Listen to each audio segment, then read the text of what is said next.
Hey, my beautifuls. Hey, my beautifuls. All right, so y'all know what we came here to do.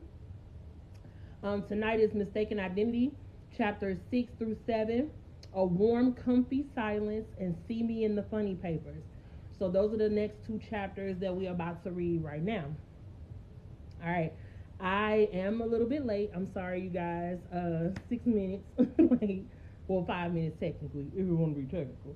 But thank you guys for coming in. So let's go ahead and get started. All right. Take my gun off. Chapter 6: A Warm, Comfy Silence.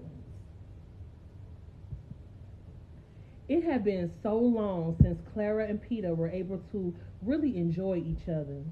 Luckily, Tika was able to spend the weekend with Marcus. The entire night was lovely. It was as if they were youngsters again. They had a wonderful dinner at Clara's favorite restaurant. She could barely contain herself as she rubbed her foot up and down Peter's leg under the table. Damn, my man is fine, she thought to herself. After dinner, the attractive pair went to the Cotton Club to catch Josephine's first performance since she and La Femme Noire reunited. Peter ordered her favorite wine, an Opus 1 Cabernet Sauvignon. La Femme Noire was jamming as Peter and Clara danced the night away. Clara clapped proudly for her sister. She had come a long way. Josie looked and sounded amazing. After some more drinks and a lot more dancing, Peter and Clara lovingly held hands the entire ride home. I'm so in love with you. Hey, whatever you want to do is alright with me. Peter sang softly as he danced closely with his beautiful wife in the great room. He leaned into her neck and inhaled her scent deeply. Peter closed his eyes as if he had become intoxicated. He tenderly yet firmly placed his huge warm hand on the small of Clara's back. His deep brown eyes locked onto hers, and as he gave her a sexy grin, he playfully spun her around and pulled her in close. She giggled so softly and bit her bottom lip. Now see, that's how we made Antonique, Clara said as she ran her fingers playfully down Peter's neck. Clara loved the way Peter's body still responded to hers. She gently kissed his lips and he kissed her back with great intensity. Go on upstairs and get ready for me, Peter said. Before Clara could even respond, he reached out and smacked her perfectly round ass. Without hesitation, Clara hurried up those stairs like a horny college girl. Oh my God, baby, Clara uttered breathlessly. Yeah, I know. Peter chuckled in a soft yet boastful tone. Clara wrapped herself in her husband's arms and looked him in his eyes, and he gave her a sweet peck on her forehead. As they laid there together in a warm, comfy silence, Clara's mind began to wander. She thought about how her little sister's life had changed for the better, and she began to think of how she too had dreams and dreams of her own that she traded in for the married life and motherhood. For quite some time, she had been pondering over her idea of owning her own business. Clara had always been an amazing cook. People raved about the magic she could create in the kitchen. Baby, I want to own my own business, Clara said softly to Peter, who was almost asleep. What? He uttered weakly.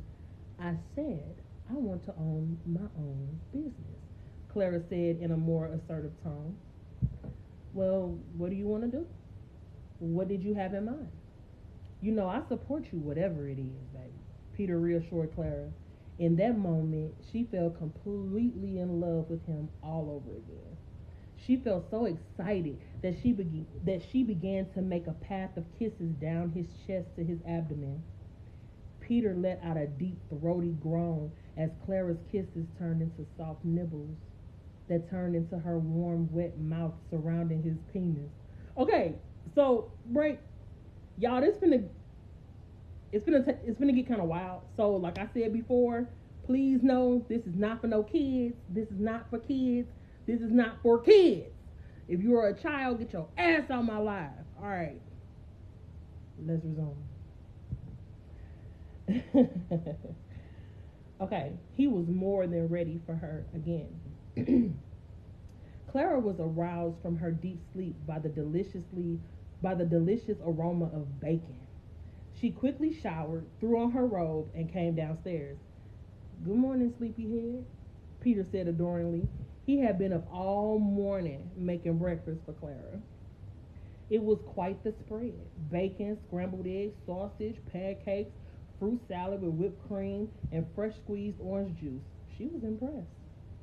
Clara hugged Peter and sat down in awe as her husband served her on the good plates. You never answered my question. Exactly what type of business did you want to open? I want to open a soul food restaurant. That's what I've always wanted, Clara said. Her eyes beamed as she told Peter about her dreams. Clara began to describe how she wanted her restaurant to have a small stage because she loved comedy and wanted to be able to host open mic nights and comedy shows. She went into detail all the way down to the linen napkins with diamonds embroidered around the borders. Peter listened attentively to his wife and reveled in her intelligence. How did I get so blessed? He thought to himself. I say let's do it, Peter exclaimed. I'll contact the bank Monday. In the meantime, I'll start drawing up the blueprints. Of course, I'm going to need more details of how you want things, baby. Peter wanted nothing more than to keep that amazing smile on Clara's face. Lord knows she'd been through enough. Clara jumped up so fast she almost knocked her plate on the floor. Thank you, babe. How'd I get so blessed? Clara said happily.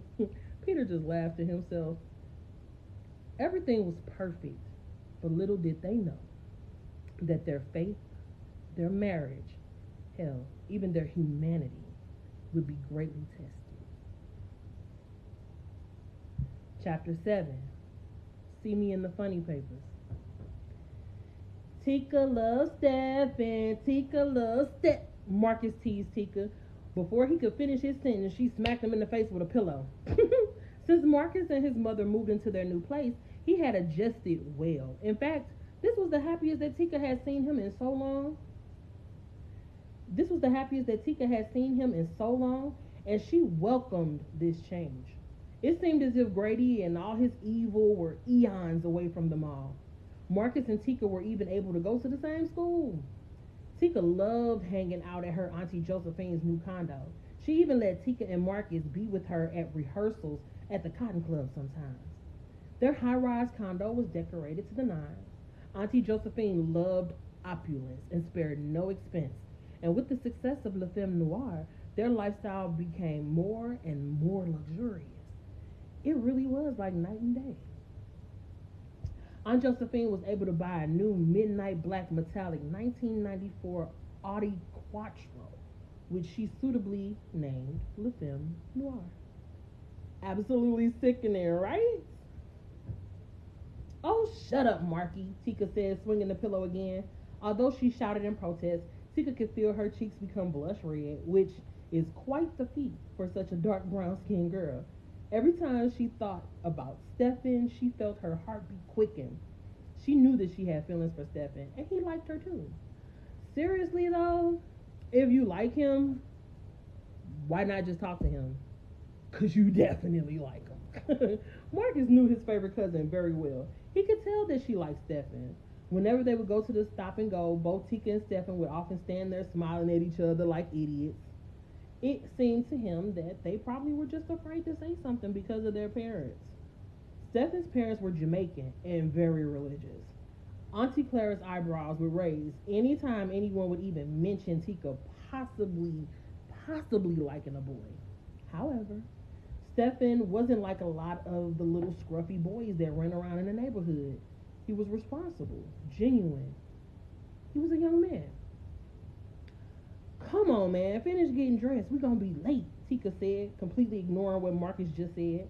The pair were getting ready for church. Tika always got nervous before church because Stefan and his parents were members of her father's church, Agape's Hands, and they never missed a Sunday. Her mother did her hair before they dropped her off at Auntie Josephine's. All Tika had to do was shower, get dressed, and lay down her baby hair. Tika had a feeling that today's service would be special somehow. She had no idea how true that was. Excuse me. Since Josephine and Marcus left, Grady promised himself he would get his family back. Those first weeks of rehab were horrible. He had to immediately go to detox in order to get all the heroin that he had been doing out of his system. That was an ugly process indeed. The cold sweats, vomiting, and muscle spasms caused by withdrawal almost took him out. However, he survived it and began making progress. After rehab, Grady found a job at a meat processing plant. It wasn't the best job, but it paid the bills. Hey, get the fuck up and get out of here, Grady, Rick snapped as he began to shake Grady's shoulder. Grady had drunken himself into a stupor yet again. Rick was the owner and head bartender at Rick's Canteen. He had known Grady for years, being that he was one of Rick's more annoying regulars. Rick looked at Grady and just could not hide his disgust.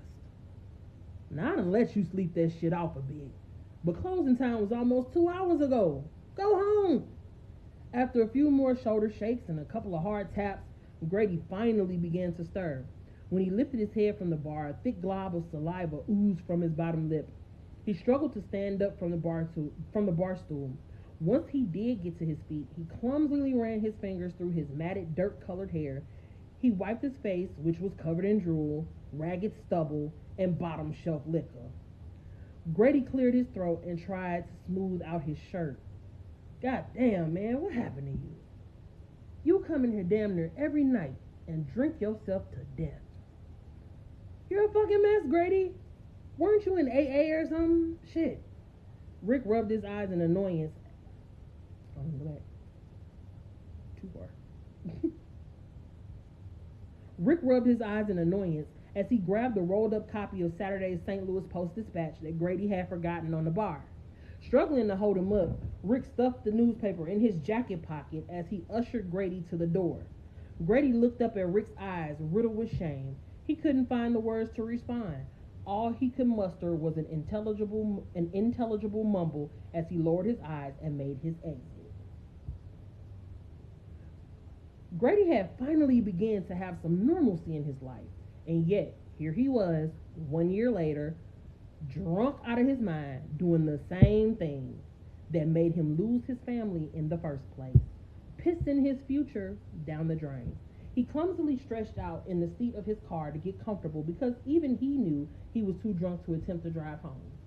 Grady tried to get comfortable in the car, but he couldn't because the newspaper in his jacket pocket kept poking him. He struggled to focus on the unrolled.